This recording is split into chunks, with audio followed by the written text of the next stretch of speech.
Dios les bendiga y bienvenidos enamorándonos de la palabra. Este es el día 134 de nuestra serie Leyendo la Biblia, Nueva Traducción Viviente en un año. Hoy estaremos leyendo los capítulos 8, 9, 10 y 11 de Segunda de Crónicas.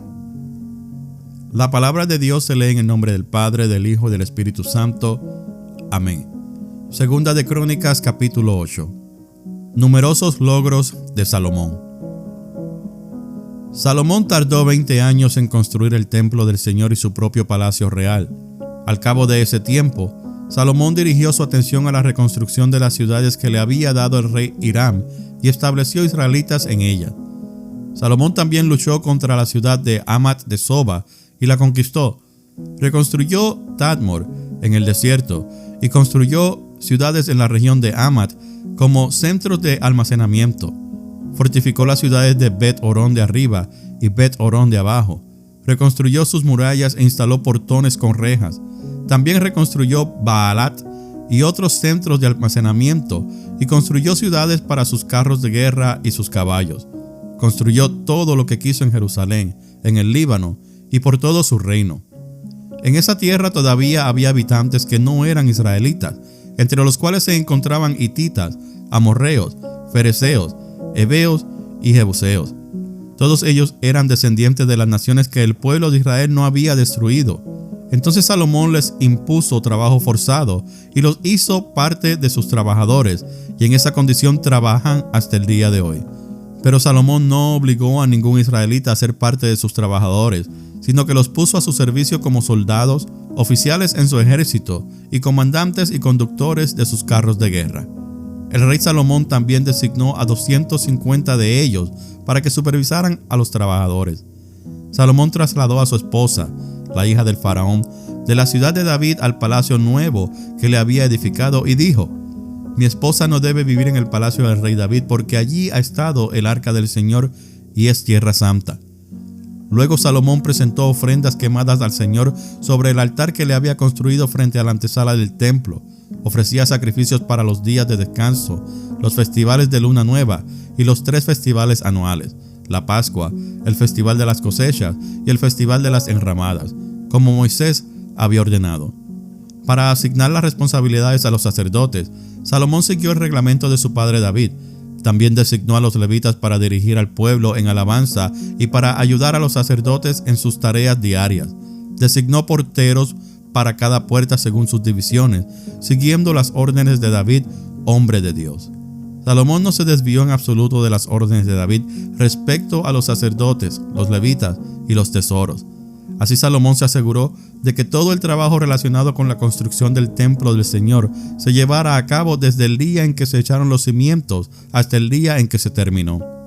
Tiempo después, Salomón fue a Esión-Geber y a Elat, puertos que están a la orilla del Mar Rojo en la tierra de Edom. Hiram le envió barcos comandados por sus propios oficiales y tripulados por marineros expertos.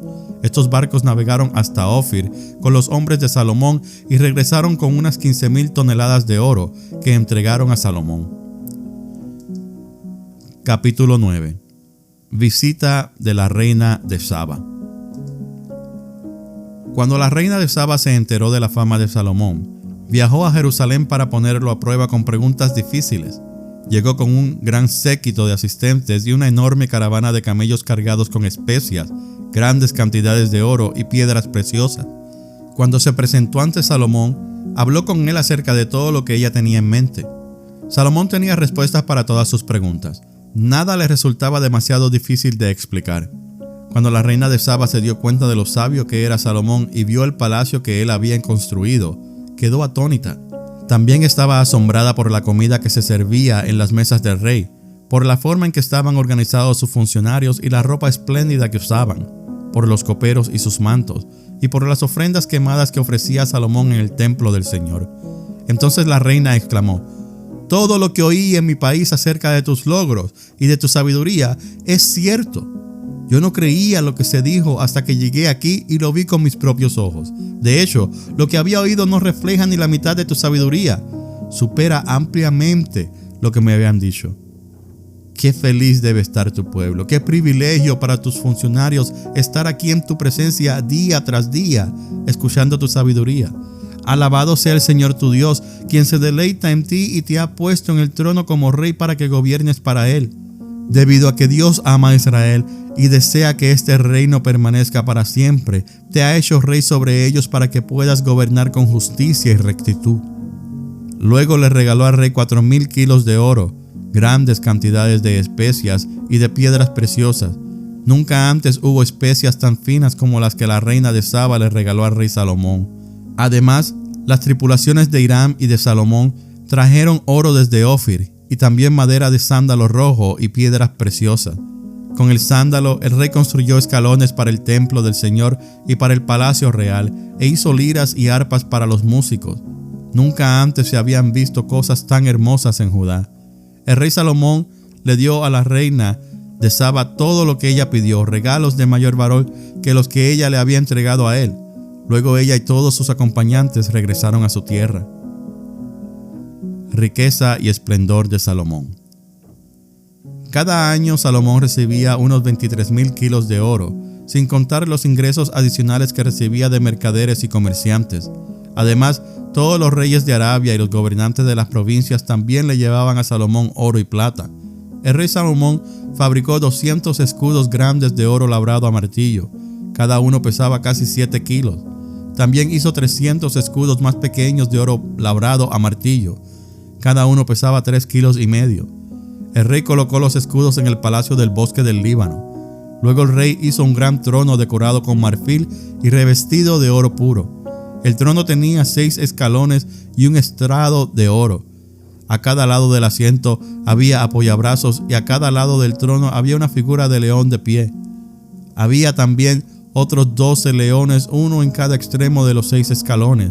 No había trono en todo el mundo que pudiera compararse con el de Salomón. Todas las copas del rey Salomón eran de oro macizo, igual que todos los utensilios en el palacio del bosque del Líbano.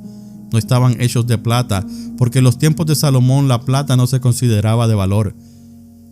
El rey tenía una flota de barcos mercantes, tripulada por marineros enviados por Hiram. Una vez cada 3 años, los barcos regresaban cargados de oro, plata, marfil, simios y pavos reales. De modo que Salomón llegó a ser más rico y más sabio que cualquier otro rey de la tierra. Reyes de todas las naciones lo visitaban para consultarlo y escuchar la sabiduría que Dios le había dado. Año tras año, cada visitante le llevaba regalos de plata y oro, ropa, armas, especias, caballos y mulas. Salomón tenía 4,000 establos para sus caballos y carros de guerra y 12,000 caballos. Los colocó en las ciudades designadas para guardar los carros y también cerca de él en Jerusalén.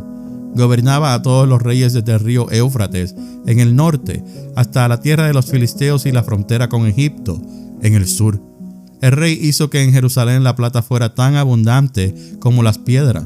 Además, la valiosa madera de cedro era tan común como la higuera sicómoro, que crece en las colinas de Judá. Los caballos de Salomón se importaban de Egipto y de muchos otros países. Resumen del reinado de Salomón. Los demás acontecimientos del reinado de Salomón, desde el principio hasta el fin, están registrados en el registro del profeta Natán, en la profecía de Ahías de Silo y también en las visiones de Ido el vidente, acerca de Jeroboam, hijo de Nabat. Salomón gobernó en Jerusalén a todo Israel durante 40 años. Cuando murió, lo enterraron en la ciudad de David, la cual llevaba ese nombre por su padre. Luego su hijo Roboam lo sucedió en el trono. Capítulo 10. Rebelión de las tribus del norte. Roboam fue a Siquem, donde todo Israel se había reunido para proclamarlo rey. Cuando Jeroboam, hijo de Nabat, se enteró de esto, regresó de Egipto, donde había huido para escapar del rey Salomón. Entonces los líderes de Israel mandaron a llamar a Jeroboam, y él, junto con todo Israel, fueron a hablar con Roboam. Su padre fue un amo muy duro, le dijeron. Alivie los trabajos tan pesados y los impuestos tan altos que su padre impuso sobre nosotros. Entonces seremos sus leales súbditos. Roboam les respondió: regresen en 3 días y les daré una respuesta. Entonces el pueblo se retiró. Después el rey Roboam consultó el asunto con los ancianos que habían sido consejeros de su padre Salomón. ¿Qué me aconsejan ustedes?, les preguntó. ¿Cómo debo responder a este pueblo? Los consejeros ancianos contestaron: si se muestra bondadoso con este pueblo y hace todo lo posible por complacerlos y darles una respuesta favorable, ellos siempre serán sus leales súbditos. Sin embargo, Roboam rechazó el consejo de los ancianos y pidió en cambio la opinión de los jóvenes que se habían criado con él y que ahora eran sus consejeros. ¿Qué me aconsejan ustedes?, les preguntó. ¿Cómo debo responder a esta gente que me pide que alivie las cargas que impuso mi padre? Los jóvenes contestaron: así debería responder a esos que se quejan de todo y que quieren una carga más liviana. Mi dedo meñique es más grueso que la cintura de mi padre. Es cierto que mi padre les impuso cargas pesadas, pero yo las haré aún más pesadas. Mi padre los golpeaba con látigos, pero yo los azotaré con escorpiones. 3 días después, Jeroboam y toda la gente regresaron para conocer la decisión de Roboam, tal como el rey había ordenado. Entonces Roboam les habló con dureza, porque rechazó el consejo de los ancianos y siguió el consejo de los más jóvenes. Así que le dijo al pueblo: mi padre les impuso cargas pesadas, pero yo las haré aún más pesadas. Mi padre los golpeaba con látigos, pero yo los azotaré con escorpiones. Por lo tanto, el rey no prestó atención al pueblo. Este giro en la historia ocurrió por voluntad de Dios, porque cumplía el mensaje que el Señor le había dado a Jeroboam, hijo de Nabat, por medio del profeta Ahías de Silo. Cuando todos los israelitas se dieron cuenta de que el rey no iba a hacerles caso, respondieron: abajo la dinastía de David. No nos interesa para nada el hijo de Isaí. Regresa a tu casa, Israel. Y tú, David, cuida de tu propia casa. Entonces el pueblo de Israel regresó a casa, pero Roboam siguió gobernando a los israelitas que vivían en las ciudades de Judá. Luego el rey Roboam envió a Adoniram, quien estaba a cargo de los trabajadores, a restaurar el orden, pero el pueblo de Israel lo apedreó a muerte. Cuando el rey Roboam se enteró, enseguida subió a su carro de guerra y huyó a Jerusalén. Hasta el día de hoy las tribus del norte de Israel se han negado a ser gobernadas por un descendiente de David. Capítulo 11. Profecía de Semaías. Cuando Roboam llegó a Jerusalén, movilizó a los hombres de Judá y de Benjamín, 180,000 guerreros selectos, para pelear contra Israel y recuperar el reino. Ahora bien, el Señor le dijo a Semaías, hombre de Dios: dile a Roboam, hijo de Salomón, rey de Judá, y a todos los israelitas de Judá y de Benjamín: esto dice el Señor: no peleen contra sus parientes, regrese cada uno a su casa, porque lo que ha sucedido es obra mía. Entonces ellos obedecieron el mensaje del Señor y no pelearon contra Jeroboam. Roboam fortifica Judá. Roboam permaneció en Jerusalén y fortificó varias ciudades para la defensa de Judá. Fortificó Belén, Etam, Tecoa, Bet-sur, Soco, Adulam, Gat, Maresa, Sif, Adoraim, Laquis, Aseca, Sora, Ajalón y Hebrón. Estas fueron las ciudades fortificadas de Judá y de Benjamín. Roboam reforzó sus defensas y estableció comandantes en ellas y almacenó provisiones de alimento, aceite de oliva y vino. También, como medida de seguridad adicional, puso escudos y lanzas en esas ciudades. Así que solo Judá y Benjamín quedaron bajo su control. Todos los sacerdotes y levitas que vivían en las tribus del norte de Israel se aliaron con Roboam. Los levitas incluso abandonaron sus pastizales y sus propiedades y se trasladaron a Judá y a Jerusalén, porque Jeroboam y sus hijos no les permitían servir al Señor como sacerdotes. Jeroboam nombró a sus propios sacerdotes para servir en los santuarios paganos, donde rindieron culto a ídolos con forma de cabra y de becerro que él había hecho. De todas las tribus de Israel, los que querían adorar de corazón al Señor, Dios de Israel, siguieron a los levitas a Jerusalén, donde podían ofrecer sacrificios al Señor, Dios de sus antepasados. Esto fortaleció el reino de Judá y durante 3 años apoyaron a Roboam, hijo de Salomón, pues durante esos años ellos siguieron fielmente los pasos de David y de Salomón. Familia de Roboam. Roboam se casó con su prima Maalat, hija de Jerimot, quien era hijo de David, y Bayail, hija de Eliab, hijo de Isaí. Maalat tuvo 3 hijos, Jeús, Semarías y Saham. Tiempo después, Roboam se casó con otra prima, Maaca, hija de Absalón. Maaca dio a luz a Abías, Atai, Sisa y Selomit. Roboam amó a Maaca más que a cualquiera de sus otras esposas y concubinas.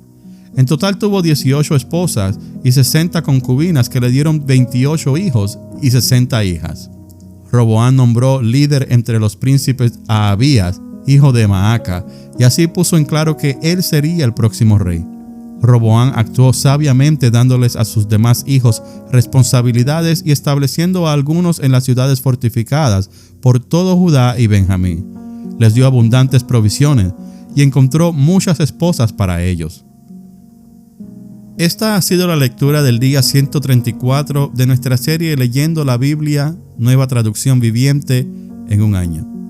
Gracias por escuchar Enamorándonos de la Palabra. Que el Señor les continúe bendiciendo.